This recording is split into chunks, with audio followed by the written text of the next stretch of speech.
یہاں بہت serious allegations ہیں.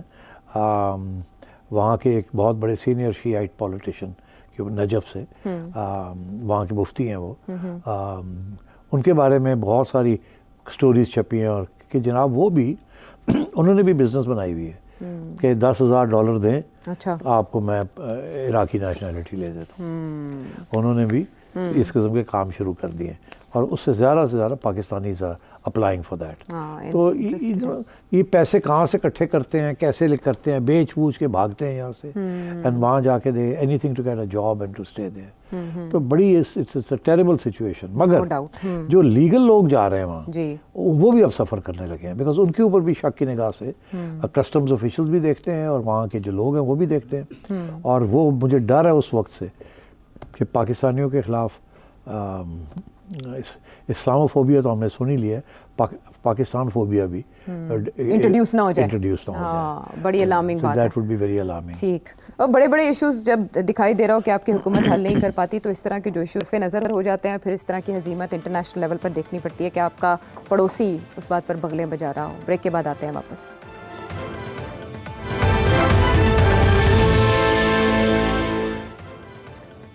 شو میں ساتھ دینے کا شکریہ. اور اب آپ کے سوالات. عدیل لاہور سے کیا جاننا چاہ رہے ہیں؟ سیٹ صاحب, آپ نے پروگرام میں تبصرہ کیا کہ عمران خان اسٹیبلشمنٹ کے ساتھ بات کرنا چاہتے ہیں, جبکہ گورنمنٹ عمران خان کے ساتھ بات کرنا چاہتی ہے, تو وہ یہ بات آگے نہیں چلے گی. کیا کسی سٹیج پہ محسن نقوی صاحب یہ رول پلے کر سکتے ہیں؟ اوئے ہوئے ہوئے, محسن نقوی صاحب یہ رول ادا کر سکتے ہیں کہ نہیں؟ اچھا, اب بات یہ ہے کہ یس, محسن نقوی صاحب بڑے قریب ہیں اسٹیبلشمنٹ کے, اور یہ کہا جاتا ہے کہ اسٹیبلشمنٹ کی وجہ سے انہیں اتنے امپورٹنٹ عہدے ملے ہوئے ہیں. اس میں کوئی شک نہیں ہے. اس میں بھی کوئی شک نہیں ہے کہ وہ ایک سیاسی بہت شعور ہے ان میں, اور انہوں نے بہت امپورٹنٹ سیاسی رول پچھلے 3-4 سال میں ادا کیا ہے, اور ان کا بہت بڑا رول ہے bringing this whole situation together for the establishment and P D M. مگر ایکولی عمران خان صاحب نے ایک دفعہ نہیں, اسد صاحب نے ایک دفعہ نہیں, باقی پی ٹی آئی والوں نے ایک دفعہ نہیں, بہت دفعہ یہ الزام لگایا ہے کہ محسن نقوی اگر کسی کے وہ خلاف ہیں, یا اس سے ناراض ہیں, یا نفرت کرتے ہیں, یا جو بھی آپ لفظ استعمال کر لیں, وہ ہے محسن نقوی صاحب. کیوں؟ کیونکہ he played a very important role in the ouster of Imran Khan's P T I government. تو اب صورتحال یہ ہے, کیا اگر آپ نیگوشیٹ کرنے جائیں تو کیا would you agree to somebody جس کو آپ کانسٹنٹلی اٹیک کرتے ہیں کہ آپ آ کے نیگوشیٹ کریں؟ میرا خیال ہے کہ simply for this reason Mohsin Naqvi جو ہے وہ ان کو ایکسیپٹیبل نہیں ہوں گے. ہاں, کیا اسٹیبلشمنٹ یہ چاہے گی یا گورنمنٹ یہ چاہے گی کہ محسن نقوی صاحب جا کے ان سے بات کریں؟ اگر عمران خان ایکسیپٹ کر لیتے ہیں اس چیز کو کہ اپنے دشمن کے ساتھ بیٹھ کے اکراس دا ٹیبل یہ لوگ بات کریں گے, تو میں سمجھتا ہوں اس سے بہتر کچھ نہیں ہو سکتا. بیکاز جب دشمن ایک دوسرے کے سامنے بیٹھتے ہیں تو پھر کوئی ٹرسٹ نہیں ہوتا, پھر مگر صرف وہاں بارگیننگ ہوتی ہے. تو پھر بارگیننگ ہو سکتی ہے, ایسی کیا بات ہے. مگر میں سمجھتا ہوں یہ ممکن نہیں ہے, بیکاز ہم بڑے ایموشنل لوگ ہیں, اور باقی میں یہ بھی شاید سمجھتا ہوں کہ محسن نقوی صاحب کو بھی کوئی دلچسپی نہیں ہوگی اس قسم کے کام میں. اس کی وجہ یہ ہے کہ یہ فیل ہو جائے گا, یہ کامیاب نہیں ہوگا. کوئی نہیں چاہتا کہ وہ نیگوسیشن کرے اور وہ فیل ہو جائے. لوگ چاہتے ہیں کامیابی ہو جس چیز میں بھی وہ ہاتھ ڈالیں. اس لیے میں سمجھتا ہوں کہ نامینیشن تو ہو سکتی ہے اگر محسن کا yes okay, I don't mind talking to the P T I. ابھی بھی وہ آپ کو پتہ ہے وہ کے پی گئے تھے, وہاں کے پی کے عمران خان کے لیڈرز کے ساتھ وہ بیٹھے, گنڈا صاحب کے ساتھ بیٹھے, اور لوگوں کے ساتھ بھی وہ بیٹھے تھے. تو ایسی کوئی بات نہیں ہے. بٹ کیا یہ یو ٹرن عمران خان لینے کے لیے تیار ہے؟ کل ہی انہوں نے پھر محسن کے خلاف بیان دیا ہے. تو میرا خیال ہے کہ کوئی ایسا بندہ اگر بات ہونی ہے تو وہ ایسا بندہ لیا جائے جس کے بارے میں پہلے سے پری کنسیوڈ آبجیکشنز, پریجوڈسز اور ہاسٹیلیٹی نہ ہو. تو اس لیے Mohsin can play a very important role, اس میں کوئی شک نہیں ہے. But will Imran Khan actually accept it? I think یہ فیصلہ عمران خان کو کرنا پڑے گا. ٹھیک ہے. اب اگلا سوال بھی کرنٹ افیئر سے ریلیٹڈ ہے. یہ ہیں عابد ملک صاحب میرپور خاص سے.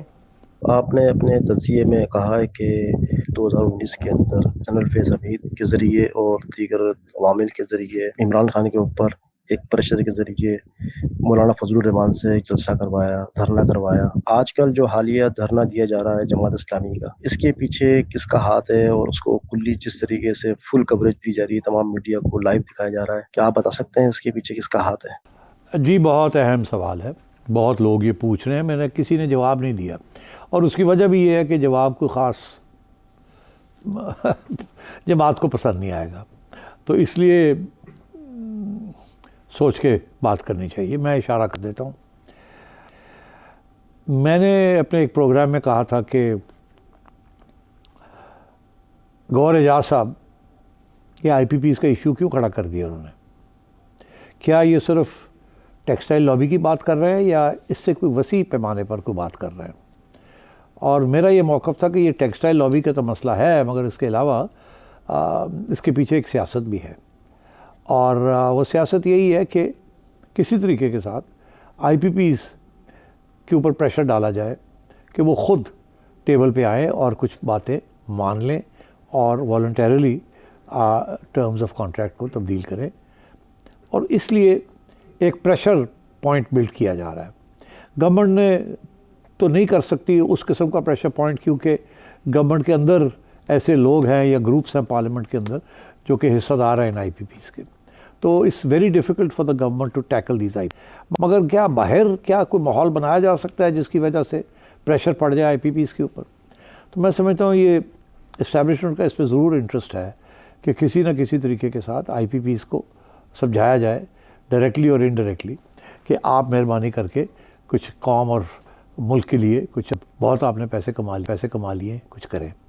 اس لیے میں ہر گوہر اعجاز صاحب کو کہا کہ آپ اٹیک کریں، مگر آپ نے دیکھا اس قسم کی اٹیک گورنمنٹ کی طرف سے نہیں آ رہی، کہیں سے نہیں آ رہی جس قسم کی باتیں اب گوہر اعجاز صاحب کر رہے ہیں۔ ایک دم جماعت اسلامی کود پڑی ہے۔ جماعت اسلامی نے ابھی تک سوائے کراچی کے اندر اوکیجنلی ایشوز لے کے کھڑی ہوئی ہے، مگر انٹرنیشنلی انہوں نے اس قسم کے مظاہرے اور اس قسم کے آبجیکشنز اور اس قسم کی نئی بات کی، اور آپ خود ہی کہہ رہے ہیں کہ ان کو فیسلٹی مل رہی ہے، کوریج مل رہی ہے، میڈیا دے رہا ہے، سب دے رہے ہیں، تو کیوں ہو رہا ہے یہ؟